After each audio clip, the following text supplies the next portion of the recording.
All right, we are live. We are live, ladies and gentlemen, boys and girls. It is the Authority Project. I am Brian S. Arnold here, and I have my good new friend here, Raj Goodman Anand. And he says he is here to help us drive customer engagement in a post-pandemic world. Is that right, Raj? Absolutely, yes. Can't wait. I can't wait either. Well, we shall see. We shall see if he can do that for us today on this episode of the Authority Project. All right, ladies and gentlemen, boys and girls, feast your eyes and tune your ears. It's that time again. We are live with another episode of The Authority Project. It's the video podcast streamed on Facebook, YouTube, Twitter, and Periscope, where we talk to digital marketers, business coaches, and creators of all kinds on how they've built authority in their field and how you can mimic their success. Developing authority, building your audience, and attracting better clients to your own business. Now, without further ado, let's bring to the virtual stage your host, Brian S. Arnold. All right, it's Brian S. Arnold here. We're back on another episode of the Authority Project. You are the project, and we want to slap authority to your name so you can sell more of what you're great at. And I am here with Raj here. How you doing, my friend? I'm great. It's turning to 9 p.m. in the UK, and I must say I'm feeling fresh and full of energy today. So it's been good to kind of jump on this call today, Brian, and thanks for having me. Well, it's great to have you here. And we want to dive right in. And well, before we dive in, let's go right into who you are first, personally and then professionally. Sure. So I'll like to start by saying I'm a father and a husband. That's just the way I like to start this thing. But I'm also the founder of Goodman Anand. We are a team of native English content writers based in the UK. We started 6 years back, and we kind of grown really well over the last 2 years. And so this is my third business. I've sold one business in the past, which is a good exit for me. And this business, I'm looking to kind of grow further with a very strong social mission behind the business Yeah, as well. awesome. So what is your current project that you're working on at the moment? So, well, within Goodman Lantern, we are at the moment in scale up time. So we have kind of been growing at 1.5x year on year at the moment. So we are in that sort of phase of rapid growth, and that means we're hiring a lot of people. We are actually looking at ways we can scale the whole business a bit better, more managers, more mid-level, mid-tier managers as well. So overall, it's just a lot of work to get the team all set up and make sure they're empowered to grow further. That's awesome, man. Great stuff. So tell us right now what your daily routine is. Well, I start about 6 o'clock. As a father with a 3 months old daughter, the first thing is to kind of get the daughter ready for for a routine, for example, and then at 9 o'clock I jump on my first call. I do about 5 to 7 calls on Zoom, either with customers or team members, and my philosophy is that I'm not the kind of person who likes to work in the business. I like to work on the business. So I'm very much Mhm. focused on, delegation. It's about how can we scale up further to really empower the team to with the learning with the company culture to really focus on that so we can all grow together. Yes, that's great stuff. That's great stuff. So we got that out of the way. So let's dive into it. Let's get right to it. Well, first my question is this: before we get is we're going to talk about how to drive customer engagement effectively in the post-pandemic world. But let me ask you this: is there an issue that you see right now, currently, in driving customer engagement? What does your data tell you right now, as far as that is concerned? Right now that we're in the pandemic. Well, the answer lies in the fact that, say, before the beginning of this year, our mindset was that it's going to be an amazing year. We're going to go and do all these conferences. We're going to go meet customers, shake their hands. We're going to close deals. But comes pandemic in March, as in the UK, it was in March time, I remember, and we were basically locked in. We couldn't go out meet customers. Teams were working from homes, for example. There was no more office sort of opportunities because we were all working from a place which was safe for us and our families. Right. Things kind of changed rapidly, and to address the situation, we had to be ready for remote working, remote business development, remote interaction and engagement with customers. And that is the fundamental difference between what we have today and the future. Even if we go back to some form of normality, there will be some sort of hangover from this sort of remote working, less traveling, working from the comfort of your home using Zoom and teams and stuff like that to kind of really encourage that to happen. So we will see that in the future as well. And so we got to be thinking about how do we go more digital with our way of working overall. Okay, so let's dive into that then. So now we got there. How do we drive customer engagement effectively now in the post-pandemic world when we're a little further along, a little maybe past July 2021, and we see things that are, what are you seeing that might be still trending or still there?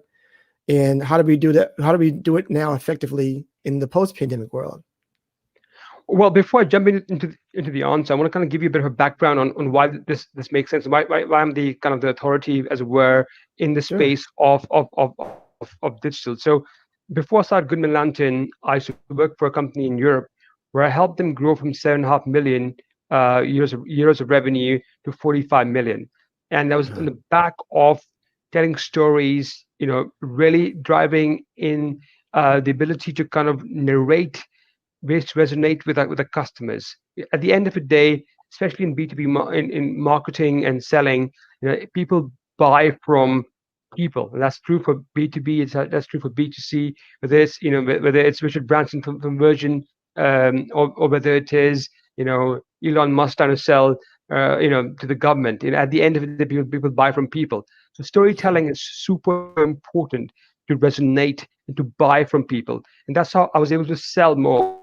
I could build stuff after having a chat with the customer, get their get their sort of their trust and their belief in what we're building and we're growing, and then when they come in with their minds and their hearts on what we're trying to do, the money comes very quickly as well.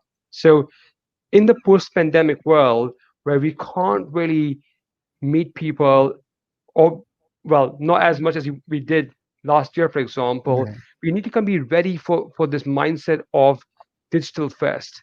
And with that, what I mean is to be able to narrate your story in the form of content, whether it's writing, whether it's videos, whether it is ebooks, whether it's articles, to be able to tell a story which is true to the company, the founders, the teams which are there. And I think that's really important. People kind of forget that is the most fundamental important part, to be able to kind of sell and to be able to kind of get opportunities with new customers, and even sell to current customers. People actually buy from people they like.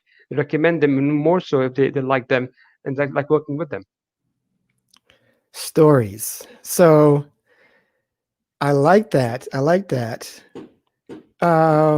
Do you find that you all is that where everything begins with the story? That you think a story of people or story of how things work, how things begin?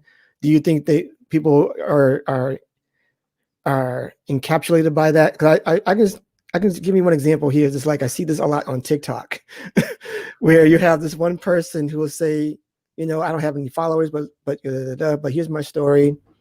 There was a person the other day who she said she got off her sobriety and she went on a 1 week binge of going back on drugs and stuff. And all of a sudden she got 1 million likes. She's getting all these comments and people trying to help her out. And people resonated with her story. But now she's pretty much a little bit of a celebrity now just by telling her story. Do you think that it can happen that quickly with people engaging with you because you tell your story in a very authentic way? Well, if I look at examples of gurus today in the digital space, whether it is, for example, let's say Gary Vee, for instance, or we Yeah. talk about people, who are like Seth Godin. All these people start with the first thing to start with is, what have they been through. Gary Vee talks about his experience of him scaling up his wine tasting, or wine company which he had built, for instance. He talks about how he made it there, how he grew it up from nothing to the next level, for example. And at Yeah. in the back of that, he's able to then sell, the Gary V media company. I think it's Vaynerchuk Media, Yeah. and I think people buy from him not because he can sell wine, or he can, for example, do the best landing page or the best website or the best social media strategy. They buy from him because they believe in his energy, his the way he explains things, the way he tells the story, because people resonate with you when they believe in you. And it's, people sort of talk about, oh, it's B2C, it's B2B. I'm like, no, it's P2P, it's person to person. If you Mm. can't connect with people, you can never sell. So, with that in mind, tell us right now. I guess what you see that's not working. If you go online, you see somebody write an article, and you're like, oh, this isn't working. This is not working. And tell us what you see that not working in your data, or just by your own personal experience. Well, I think currently what's not working is, for example, like on a daily basis, I have about 25, 30 people adding me on LinkedIn. And Okay. first thing they do is they send me a connection request. And the moment you add them, in comes a pitch, a sales pitch, for example. Where they don't talk about me, the potential customer. They talk about what are they offering. And Right. and that's not what the idea really is. We're not trying to sell our services or products. We're trying to solve the problem for the end customer. That's what the real ambition of what we tend to do is as suppliers. So I think the more we can kind of talk about people and their problems and how can we fix their problems, that's when we can really help get more opportunities, whether it is to kind of collaborate, to help them, to form customer client relationships, for example. That is all it's all about. It's not about sell our stuff into customers. It's about helping them solve the problem, make their lives easier, faster, cheaper, and more efficient, for example. So let me give you. I'm going to give you a little challenge here. Well, no, I'm not sure if it's a challenge. You probably know how to do this, but I'm just thinking about communicating. So communicating. If we were just saying an example of B2C, we're trying to get into this company. We're trying to sell more services. How how would how would you see somebody, or how should they approach it? How should they send an email? How should they send a message? What would you rather see them do? Give an example of how that should be done. Is it a story? Are you telling about yourself? How are we doing that? What does the company do? Sorry, just so that I can form a better example in my Let's head. see. Okay, let me give you an example. Okay. How about a catering company, and they're trying to get catering services for a particular corporation? That sounds more like B2B to me, B2B to me. But I mean, just thinking about, maybe Right. Yeah. Yeah. Yeah. so maybe the catering companies sort of sell and Okay. get Yeah. get more end customers, and that'll be more B2C.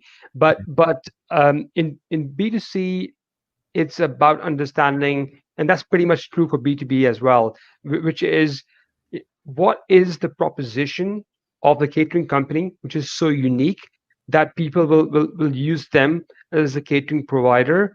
So first of all, understanding the USP of the business itself. Second thing is, what is the pain point? So good to hear that you have a USP, that you are potentially the Yeah. tastiest burgers in town. Awesome. But Right. if people are not into burgers and they want, for example, I don't know, pizzas, for example, or they're looking for pastas, then probably that company doesn't work really well. So understand the actual pain points of the consumer. What is it? What is the average Joe want from a catering company, which will really make them say this is amazing. So you got the actual, you know, the USP, which is then changed to, and modified for the pain points of the customer. Yeah. Next thing is building trust. How do you build trust with the consumer? So, for example, many companies offer, freebies to potential buyers. So they say, listen, why don't we give you a sample of what we can create for you, for example, or why don't you come to one of our cooking sessions and see what it's like to be in one of our experiencing the actual food or what we prepare for people. And I know I love food. I must say, if I taste the stuff and it's good, I know I'll recommend it. And that's what I do. In London, I love to try different restaurants. If I like them, I go all around talking about the restaurant because that's just passion. Food is my passion. So Yeah. why not? Right. So that's great. That's great. I love what you're saying here. It's great stuff here. Um, I like how you're saying, because it reminds me of a story I saw today, actually, on the it was on a Good Morning America here, the show here in the States, and there was this little girl who was driven to help other kids. She's like 10 years old. Help other kids with get gifts for gifts who weren't able to get gifts from from their families or whatever. So she's out there giving gifts, picking up toys, and getting people to fund her project. And her story was, her father was in the service and he passed away, and so she just has this heart of giving more and more to people. And it was like, you know what? That's the person I'm going to give to, give a donation to. So her story resonated with me. So I'm glad you're giving me more. But this question pops up, like, what if people think like their story has no value? What do you say to people like that? Because I find myself saying like, it seems like everybody might have like a sad story or some kind of big story that is that people will resonate. What do you say to people who say that my story isn't really that much to even talk about? Why would somebody buy from me from my story? I think everybody has a story to tell. We all have had challenges and opportunities in where we are today. Maybe it is at university, maybe it's at school, maybe it's lack of university, maybe it's lack of maybe we're flipping burgers, for example, and we got here. I remember, I mean, just over the weekend, I was at Hilton Hotel in Brighton, is where I studied at my university. And in that hotel, we kind of stayed in a very, very, very nice room. And it's close to my heart because my first ever job was actually a waiter in that hotel. So when I kind of Mm, went in there, a tear dropped down my cheeks because I was like, this is where I began my career. This is where yeah. I started my thing. So even that's a story, for example. It's a small thing and it's personal to me. My wife didn't really get it that time, but now she gets it. But obviously it was for me, that's a story. And if I talk about that, people resonate because everybody has started somewhere and got to where they are today. So, but that said, but that said, you're still looking at data though, right? So like, there's no guarantees to the content that you put out there. So what should you be looking at with the data? Because there's some people who don't know anything about that. They don't know how to interpret that or what have you. So kind of run us through a little bit how to interpret the data to adjust what your content from there, and how we should be doing that, system wise, with your customers or with the clients that you have. Sure thing. I mean, our clients, tend to be small to large organizations. So we got a diverse range. We like to work with sort of the more mid-sized companies at the moment, and that's where we're really focused on. Okay. Typically, our customers use us for two different benefits, as it were. Um, if I was to articulate them, one was to um, sell better and grow faster. That's the advantages we really have with a company. And how we do that is we help them by telling them their story in their authentic tone, for example. So we We don't want to be a separate company who does something which is not native to their way of being. So we tell their story the way they will tell if they're writing it down, for example.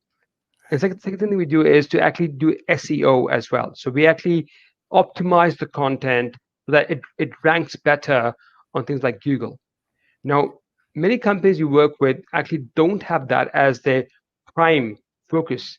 And that simply is because, you know, it's a balance between a well-written story resonates with people and just ramming in keywords, for Yeah. example. And our experience tells us is that if the story is compelling or the message is compelling, people will come to it and they will read it. And the most important part is actually to write something which is compelling for people, which they will share and visit and spend time on your site for. Because that's the most important part of good content, to spend time consuming it and sharing it. If, for example, we only spend time doing keywords on our articles or content like blog or social media, then we might miss a trick there, because Mm. then it's only about trying to gamify Google and Bing and other search engines, and that's not what we're into. We really help our consumers write interesting pieces of content which they can then share to lead to more conversations for them, which lead to more leads and then more sales. So at the end of the day, the penny drops when there is sales happening from content, and we really help our customers sell, and that's where the content comes into play. We help them build opportunities and leads, and that comes through good content writing to narrate the story and the brand, and to then also have SEO in there as well as part of the opportunity. It's great stuff. Great stuff. So I gotta you limit to another quick question about content writing. So long or short form content was better? Well, I mean, to some extent, the jury's out on it, but at the moment, for example, the flavor, as it were, of search engines is long form content. So I'm talking 2,000 to 2,500 words long content is the flavor at the moment. And that's mainly because a content which is that long allows Google to say that this content has a lot of authority in the space of what they're writing. So if they're writing, for example, about catering companies, as we spoke about earlier. You're writing about catering and how to find your best caterer. And you write about the different elements to search your caterer and then choose one for your anniversary or birthday. Then if that's long enough, there's enough content there to make people grab their attention and really be able to give them the breakdown of how to find a caterer. And especially long form content is preferred for SEO purposes. But again, I'm true to my word when I say that it's not always about sort of flavor of the month or the year. Yeah. It's always about how do you capture people. If the content you write, which is short, gets people to spend time on it, Google will identify that that content is very engaging. And whether it's 500 words or 1,000 words or 10,000 words, if it's engaging and people spend time on it, it will be ranked higher. So long term, I was in the impression that long form would be like 1,000 words or 750 words or up, or 1,000. So you're saying long form is 250 to 500 words for an It's article? 2,000, 2,500 words. Yeah, so 1,000 2,000. words. So Okay. yeah, so a Okay. Yeah. Okay. 1,000 Yeah. words for us is short. I would say Yeah. 2,500 is somewhere in the long form. I mean, we've done articles, for example, they're more like essay style, which go to 5,000 to 10,000, for example, as Okay. well. And Okay. it again depends upon how long you need to get the content uh, optimized for. Sometimes you need those many words to really explain a concept. Sometimes you don't need those many words. So it depends on the context as well, quite a bit. Okay. I like that. Okay. Okay. So that's some serious stuff, guys. This is serious stuff. Um, yeah, I'm liking this. I'm liking what you're saying. So let me see if I have anything else for you. Do you have a sense already that the content that you're doing is already going to engage with your audience, or is there a process that says, you know what, we have to still figure this out. We have to see what works first before we do that. When you're working with a company, or do you already know, like through your research and like through your system or your process already, that this is going to be pretty good before you do that? Well, before we begin with any customer engagement, we spend a lot of time on research, Okay. researching keywords, competitors, their tone, their core values, mission, vision of the company, the competitive landscape, their end consumer, what is that? What do they like or dislike, for example? So we've got a lot of data and analysis done beforehand. That's on our dime. That's our contribution to the promise we bring to our customers. Mhm. And when that happens, we have a very good idea of likes and dislikes based on other competitor content, for example, or also um, different a different vertical, for instance. So we can often use different verticals to try different experiments as well. When it comes to content, Brian, it is a bit of a trial and error situation as well. So you have to try different things. You do a lot of A/B testing as well, and that's part of the content preparation and growth strategies that you have. So we actually do encourage a lot of A/B testing to see what resonates with people better. Sometimes we have a gut feel of what we think is going to work really well. We put it out there and we realize it actually doesn't work. So instead of taking giant steps and writing say 100 essay style blogs and launching them all in one go, we say go step by step. Look at the content strategy step by step, to do some experimentation. Launch a couple of them, for example, see the interest levels, for instance, then grow that what works better more and more so. And that's how we build the strategy, for example. This is all in collaboration with the customer.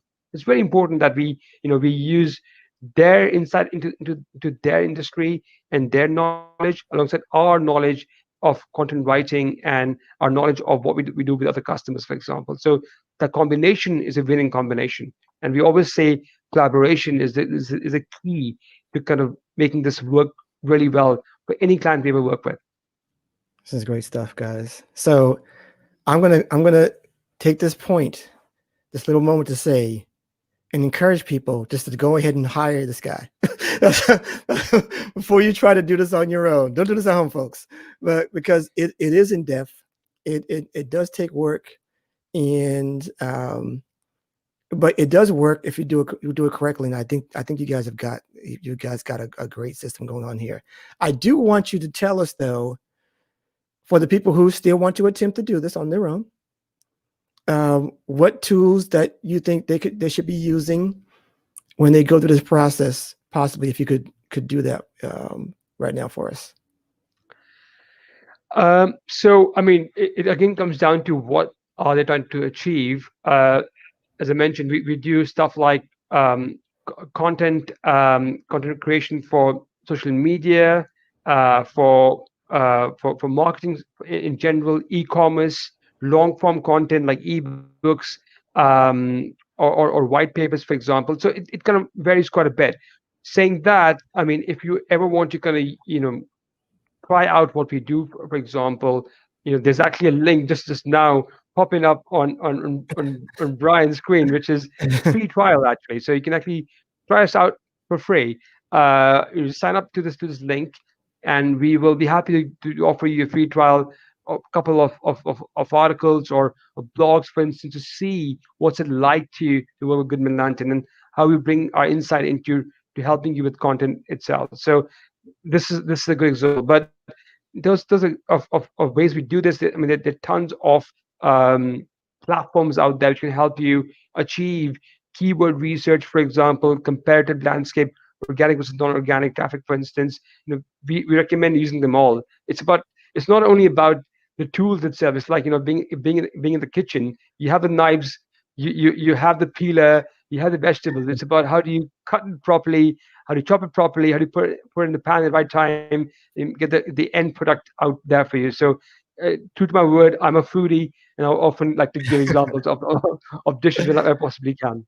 I love it. I love it. So, all right, this is great. This is action-packed content here, guys. This is people, because I think a lot of people are more into getting more and more involved with social media, which is great, but content marketing, content marketing is still there and is still a very, very big option, especially if you're doing your website and you need the blog, you need to have just visitors coming through that you don't really, have to pay for after a while. So it's just coming to your content because it's in the Google, it's in the search. So people, I want you to hear him answer this last question. It goes like this, Raj. People hear you now, they see you, they like what you're saying. They have similar goals. Maybe they're writers. Maybe they do like into content, and they want to engage, help. Maybe either they want to engage with their customers, or they want to help other people engage with their customers with content writing. So, can you tell them in 1 or 2 words, or however you want to say it to the audience, how they can become an authority in this space? And I'll put you front and center.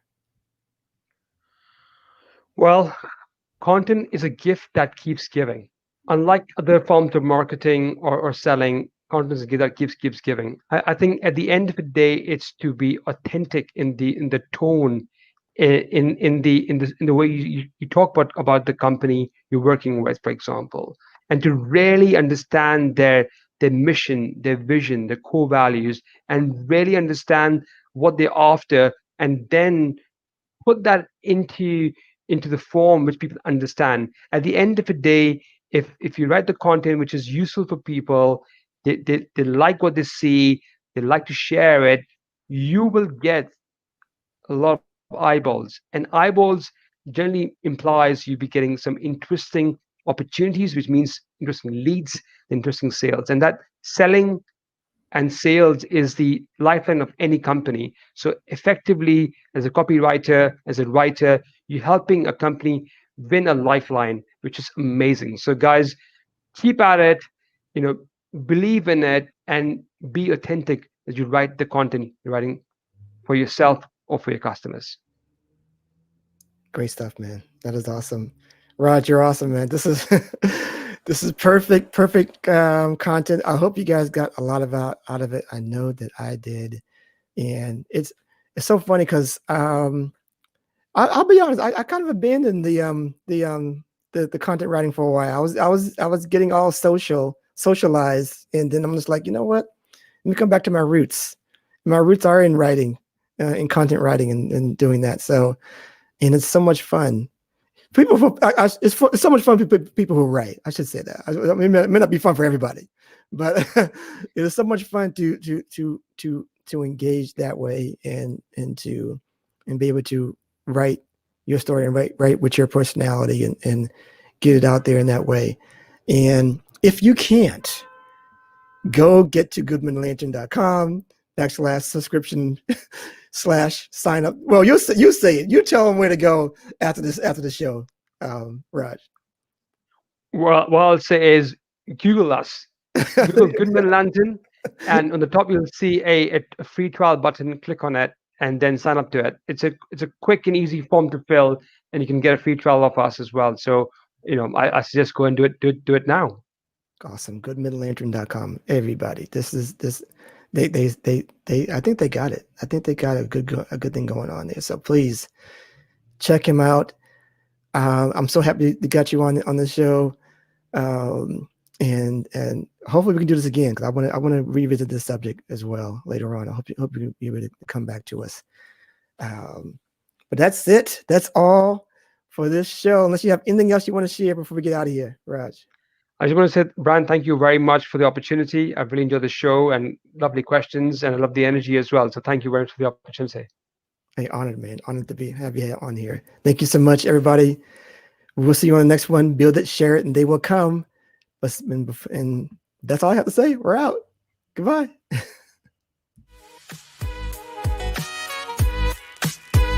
And that's a wrap for this episode of The Authority Project. Thanks so much for tuning in. And if you like what you heard, we want to hear from you. Subscribe, rate, and give an honest review. Share and tell your friends so they can hear too. And for even more authority building tactics, be sure to sign up at theauthorityletter.com. Get free weekly content and ongoing digital product giveaways to help you on your entrepreneurial journey. We certainly hope you got a key takeaway or maybe an aha moment from today's broadcast. Just remember, it's your authority. Build it, share it, and they will come. Until next time.